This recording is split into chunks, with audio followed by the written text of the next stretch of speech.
Hello and welcome everyone.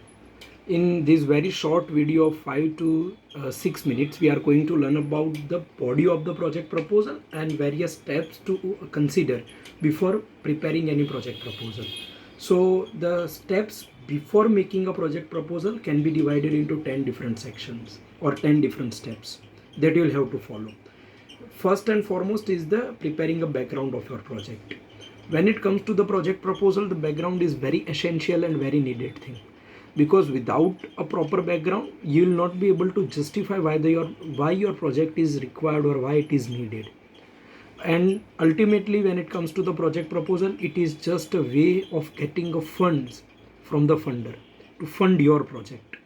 So first of all, prepare a thorough background of your project, that why the project is needed, uh, what are the earlier projects that are done, what are the learnings from those projects, and what you can prepare in the future.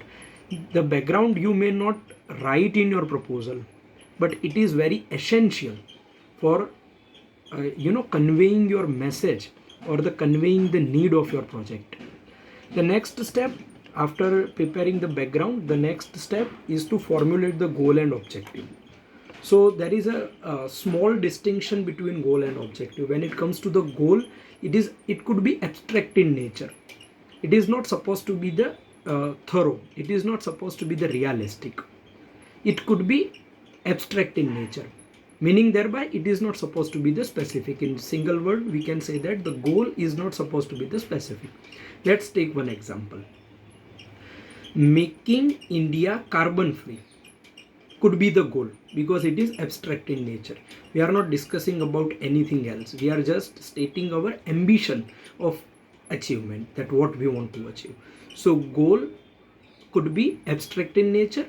Think about the goal, what you want to achieve, and that would be the goal of your project. Then comes the objective. Objective is supposed to be the specific. There is no chance or there is no scope for the objective to be vague.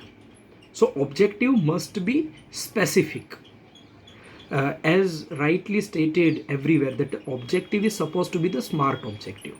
That is, it must be specific, must be measurable, it must be realistic, it must be achievable. The objective is supposed to be the SMART objective. And nevertheless, when we talk about the SMART objective, it is equally important for any objective to be in a time bound manner. So when, not only what you want to achieve, but when you want to achieve is also important.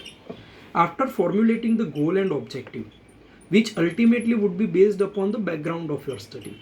So after background, you will prepare a goal or the objective or the both. It is advisable to prepare both the things. Then comes the strategies and activities. It is the logical next step. All the 10 steps are logical in nature. They are arranged in a logical sequence. So then comes the strategies and activities, that how you are going to achieve your objective, how you are going to ascertain your goal. So there comes the strategies and activities that you will undertake. Then comes the project plan development or the work plan development. Work plan development is nothing but to distribution of the various activities to the various people in a very specific time span. So that is the work plan.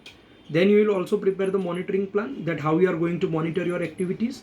After preparing the monitoring plan, that this is the way how you are going to monitor your project, you must think upon the human resource requirement or the administrative requirements for your project. We are not going into the sphere of the social welfare administration, but here when we talk about the administration, we are talking about the social welfare administration only. So just refer that subject. So then you will prepare a HR background, that what type of human resources will be needed to achieve your goal, to do your activities, and to fulfill your strategies. Nevertheless, prepare the administrative structure as well, the admin plan as well, that how you are going to administer your project. After preparing the HR plan and the admin plan, make sure that you are preparing a sustainability plan.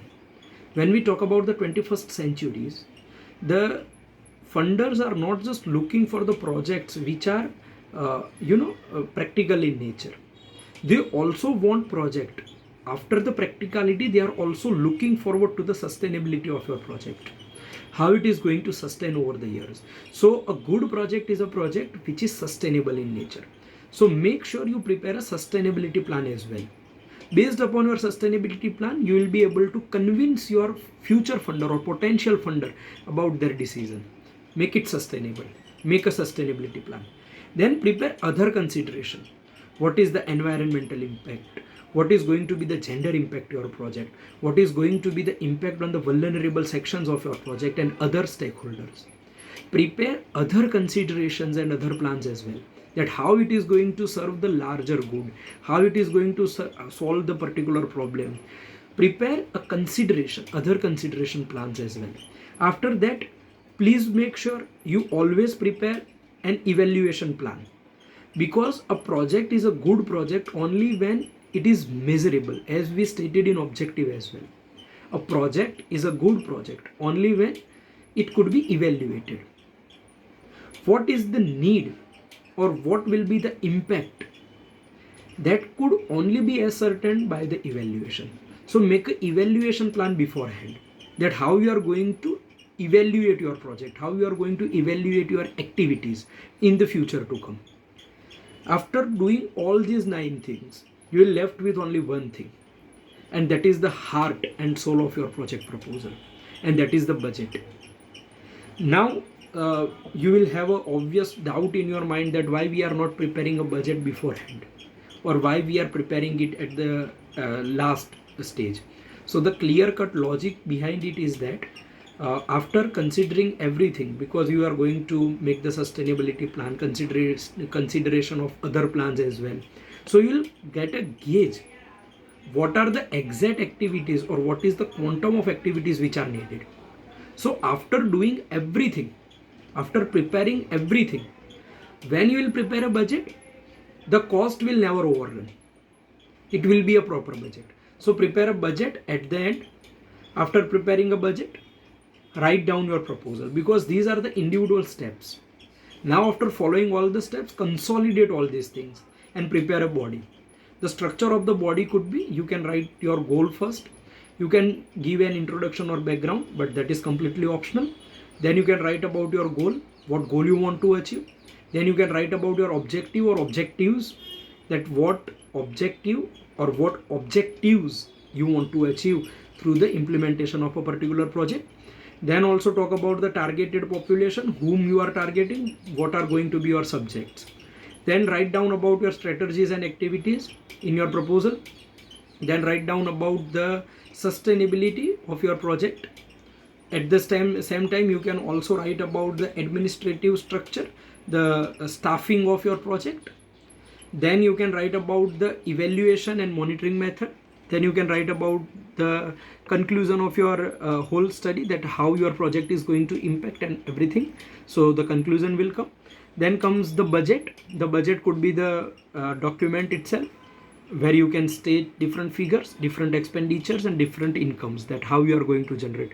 Because in certain projects you are also going to get the fees from your prospective service, people who are going to get your service, or people who are going to get benefited from your project. So prepare your thorough budget, put it over there. Then you can, at the end, you can write about your organization, which organization you are representing, what is the history of your organization, and what is the track record. So you can write about your organization, and at the end, if you want to attach anything, you can put an annexer as well. So this is the body of your project, and those 10 were the steps you must consider before making any project proposal. I'll just quickly repeat the steps in order. You can write them down. The body of the proposal could be goal, objective, targeted population, strategies and activities, staffing and administration, monitoring, evaluation, sustainability, conclusion, budget, about your organization, and annexers. Thank you very much.